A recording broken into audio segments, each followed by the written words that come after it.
حج عمرے کی زیارت کے لیے جاتے وقت لوگوں سے ملاقات کرتے ہیں تو روتے ہیں، آنے کے بعد ملاقات پر کیوں روتے ہیں؟ وہ جو کرتا ہے اس سے پوچھو نا۔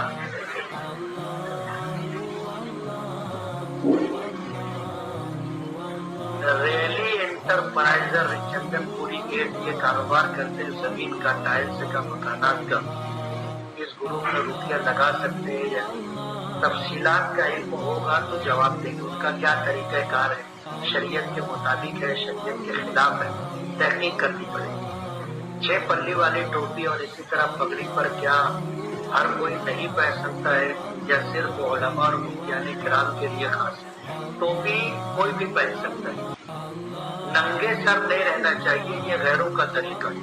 سر ڈھانپ کر کے رہنا چاہیے، یہ نبی کریم صلی اللہ علیہ وسلم کی سنت ہے۔ سرکار دو عالم صلی اللہ علیہ وسلم کبھی ننگے سر نہیں رہے، صرف جب آپ احرام میں تھے حج کی حالت میں تو آپ کا سر ننگا تھا، باقی کبھی آپ ننگے سر نہیں رہے، یہ آپ کی سنت دائمی ہے۔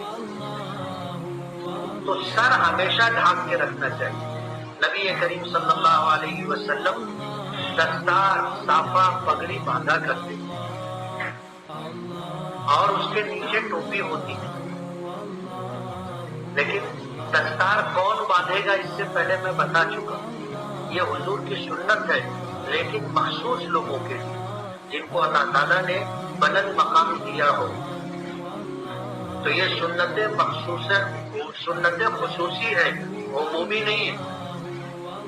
اللہ تعالیٰ کسی کو اپنی نسبت، اپنی معرفت عطا کر دے، اللہ تعالیٰ کسی کو علم و عمل کی دولت سے مالا مال کر دے، وہ آدمی پگڑی باندھے۔ بڑے علماء ہے، اکابرین ہے،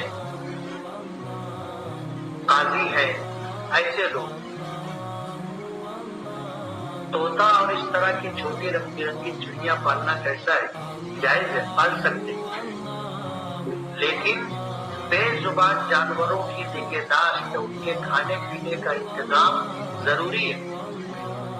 حدیث پاک میں واقعہ آتا ہے کہ ایک نیک عورت تھی، عبادت گزار، وہ ایک بلی کو گھر میں باندھ کر کے رکھی۔ اب ظاہر بات ہے کہ وہ بندھی ہوئی ہے تو اپنا کھانا پینا خود نہیں تلاش کر سکتی، اس نے خود بھی نہیں دیا، وہ مر گئی۔ حدیث پاک میں آتے اللہ نے اس کی وجہ سے اس کو جہنم میں ڈالا۔ اور ایک فاحشہ عورت تھی، سفر کر رہی تھی جنگل میں، پیاس کی شدت سے پریشان تھی، راستے میں کنواں ملا، ڈول رسی نہیں تھی، اس نے اپنے پیر کا چمڑے کا موزہ اتارا، اپنے دوپٹے کو پھاڑا، باندھا اور اس کو پانی میں لٹکا کر کے موزہ بھر کے پانی نکالا اور اس سے اپنی پیاس بجھائی۔ اس میں سے جو پانی نیچے گرا، اس نے دیکھا کہ کتا آ کر کے وہ گیلی مٹی چاٹ رہا تھا، اس کو ترس آیا کہ میری طرح یہ بھی پیاسا ہے، تو اس پانی نکال کر کے اس کتے کو پلایا، اللہ نے اسی پر اس کی مغفرت کر۔ تو بے زبان جانور بھوکا پیاسا ہو تو پھر وہ کس سے فریاد کرتا ہے؟ اور اس حالت میں اس کا بھوک پیاس کی شدت سے تڑپنا اور مر جانا آدمی کو جہنم میں لے کر جائے۔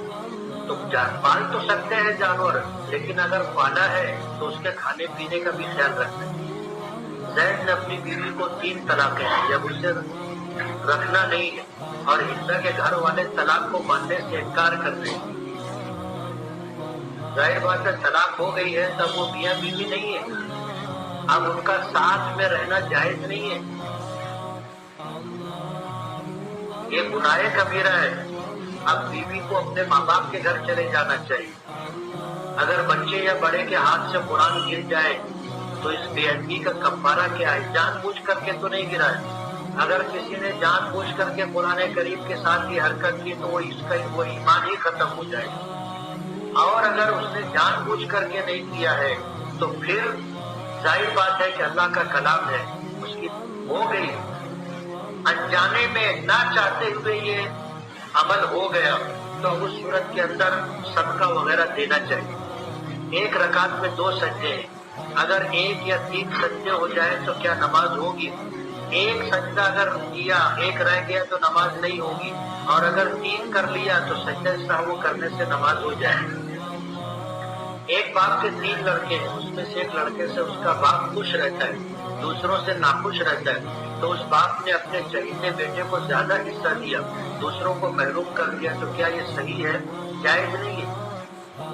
اگر کسی نے اپنی محبت اور نفرت کی بنیاد پر اولاد کے درمیان مال تقسیم کیا اور جس سے خوش تھا اس کو زیادہ دیا اور جس سے ناراض تھا اس کو محروم کر دیا یا کم دیا، تو اللہ کے یہاں حساب دینا پڑا۔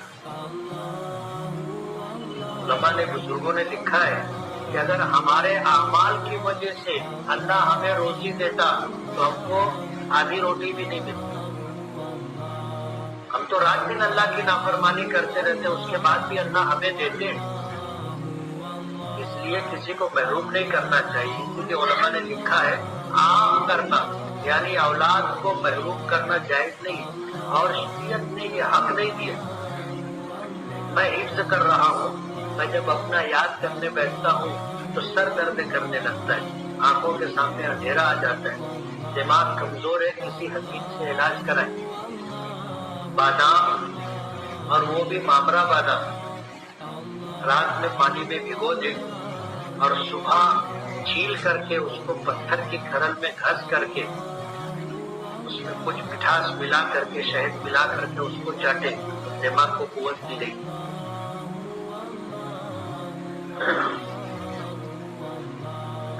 بیڑی، سگریٹ، گٹکا وغیرہ بیچنا جائز ہے یا نہیں؟ مکروہ ہے۔ مسلم فنڈ سے قرض لینا جائز ہے یا نہیں؟ جائز ہے۔ احتلام اگر ہو جائے تو غسل واجب ہوگا یا صرف ناپاک جگہ دھونے سے پاک ہو جائے گی؟ غسل واجب ہو جائے گا۔ صرف دھو لینے سے جہاں ناپاکی لگی ہے آدمی پاک نہیں ہوگا۔ بینک میں جمع شدہ رقم سے جو سود شامل ہو جاتا ہے تو اس کو کیا کرنا چاہیے؟